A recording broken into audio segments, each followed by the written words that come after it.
पहिला ब्लॉग आहे, मला माहीत नाही, माझ्याकडनं चुका भरपूर होतील. तर ट्राय करतो की सगळं नीट दाखवू आणि प्रवास तुमच्यासोबत शेअर करू. तर लेट्स सी कसं होतं आहे. तर ही आहे आजची आपली साथी. वॅगनरने आपण चाललो आहे. तो पेट्रोल CNG आहे. तर रस्त्यात मी दाखवेन कुठे कुठे CNG पंप मिळतील आणि आपल्याला कुठे डेव्हलप करू. तर ठाण्यापासून निघालो आपण आणि आतापर्यंत काही ट्रॅफिक वगैरे तर नाही लागला. तर पहाटे असल्यामुळे काही ट्रॅफिकचा तर त्रास नाही झाला. सो आता आला आहे आपला फर्स्ट टोल. सो मुंबई ते कसारा घाट ते इगतपुरी आपला जो सेम रूट आहे मुंबई नाशिकचा तोच आहे. आणि आपला माहिती समृद्धी महामार्ग तो आपल्याला इगतपुरीनंतर एक राईट घ्यायचा आहे. सो आता CNG तर गाडीत गरज नाही आहे कारण का निघालो होतो तेव्हा फुल होतं. सो माझा प्लॅन आहे की इगतपुरीच्या जवळ आपण CNG रिफिल करू. सो बघूया पुढे जसं होतं आहे तुम्हाला अपडेट करतो.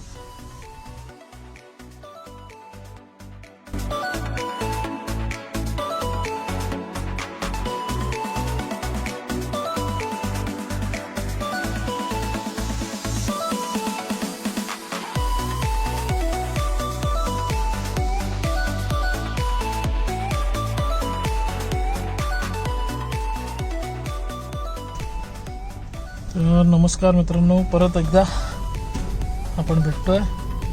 ठाण्यावरून निघून झालेत मला आता 2 तास आणि आपण पोचलोय आसनगावच्या आसपास कुठेतरी. आणि राईटला बघाल तर सुंदर असा सनराईज व्हायच्या तयारीत आहे आणि समोर इतकं सुंदर दृश्य दिसतोय ना की अगदी मन प्रसन्न झालं. सो आता थोडी भूक लागते. मी विचार करतोय की कसारा घाट क्रॉस केल्यानंतर इगतपुरीच्या जवळपास कुठेतरी हॉल्ट करून ब्रेकफास्ट करू. तर बघूया आता किती वेळ जातोय कसारा घाटात. तर थोडंसं ट्रॅफिक दाखवतं आहे. सो बघू इगतपुरीला पोचल्यानंतर शोधूया एक चांगलं हॉटेल.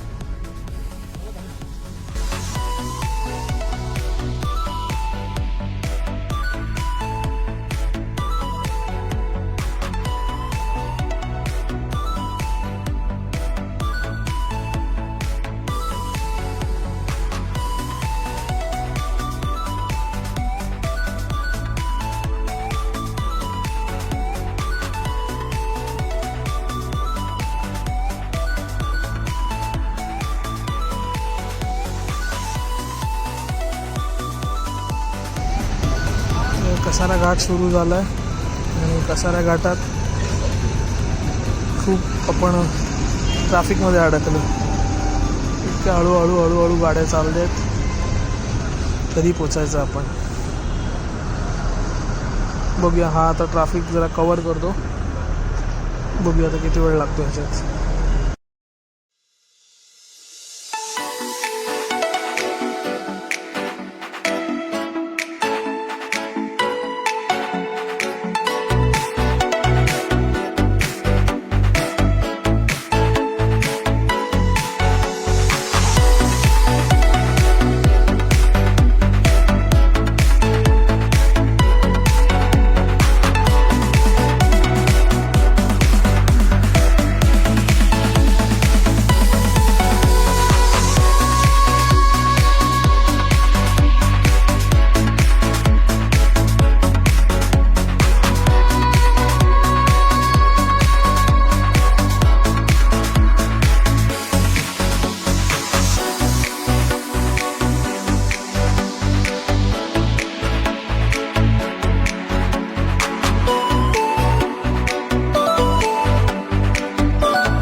मला गॅस नाही भेटला. सो मी थोडं आपला समृद्धी महामार्गाची जी एंट्री आहे त्यापासून 1-1.5 किलोमीटर पुढे आलो आणि U-टर्न घेतला.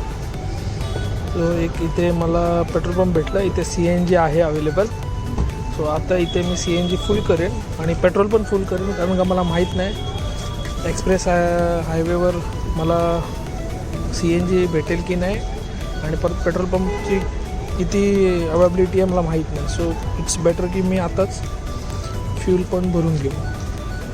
तो आता पटकन मी फ्यूल वगैरे भरतो आणि आपण परत आपल्या प्रवासाला सुरुवात करू. तर CNG भरून निघाल्यानंतर 1 किलोमीटर नंतर मी लेफ्ट घेतला, जो समृद्धी महामार्गाची एंट्री आहे. आणि पुढे आल्यानंतर आता मला वाटतं समृद्धी महामार्गाचा फर्स्ट टोल लागेल आणि इथून पुढे आपल्याला गाडी थांबवायची गरज नाही आणि ट्रॅफिकची भीती नाही. सो इथून पुढचा प्रवास आपला अगदी वेगात आणि मजेशीर होणार आहे. सो तुम्ही बघत राहा. पुढच्या रोडचं जसं अपडेट असेल मी तुम्हाला देईन. इथून आपल्या समृद्धी महामार्गाची सुरुवात झाली आहे. अतिशय सुंदर रस्ता, अतिशय. तुम्ही पाहत आहात 110ला माझी गाडी आहे आणि मी अगदी बिंदास. रोड खूप सुंदर आणि ही स्पीड. क्विक अपडेट देतो मित्रांनो. तर एक्सप्रेस हायवेपासून जो एक्झिट आहे जालना, आणि जालनापासून मी जिंतूर करून औंढा नागनाथला पोचणार होतो. सो जो जालना एक्झिटपासून ते जिंतूरच्या अलीकडे थोडं पोचायचा जो माझा डेटा होता तो डेटा करप्ट झाला.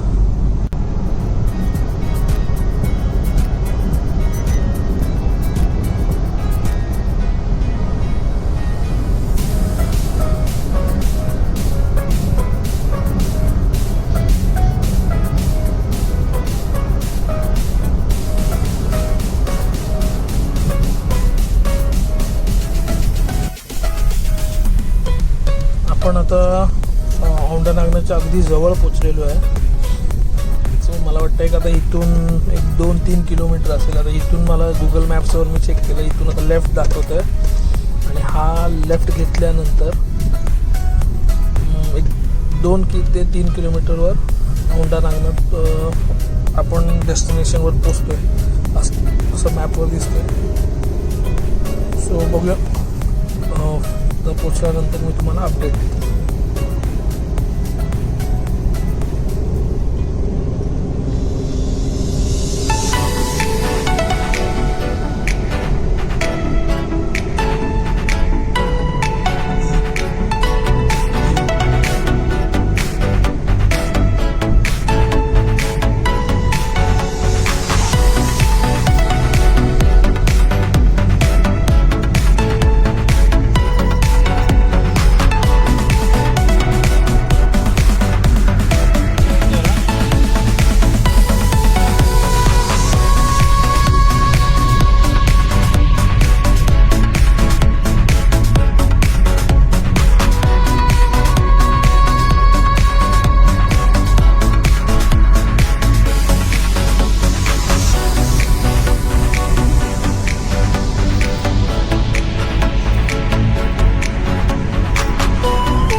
तिरुपती यात्री निवास आहे, तिथे आम्ही रूम बुक केलं आहे. सो आता फ्रेश वगैरे